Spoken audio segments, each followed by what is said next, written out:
Okay, so for making up the missed fasting, number one, once a Muslim reaches the age of puberty, fasting becomes obligatory.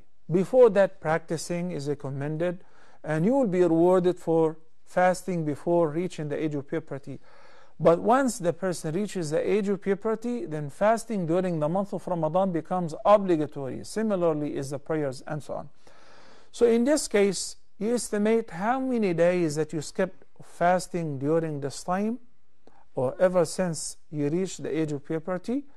And if you think that it is 2 Ramadans, maybe 60 days, 58 days, 59 days, more or less, in a state of fasting, voluntary fasting, you need to make up those days, because they will not be waived simply because there are too many. If a person used to pray, then he's a Muslim.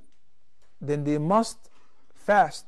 And if he skips fasting, whether due to a concession or a legitimate reason, or out of negligence or out of laziness, those days must be made up. It isn't sufficient to give the fidya, because Allah the Almighty prescribed the fidya only for those who cannot afford fasting, such as elders who reach senility, such as people with chronic sickness. They live with it and they are not expected to recover or feel better or be able to fast in the future. May Allah make it easy for you. In addition to making tawbah and asking Allah sincerely to grant you and us forgiveness, of course, for our shortcomings, try to make up those days by fasting on Mondays and Thursdays.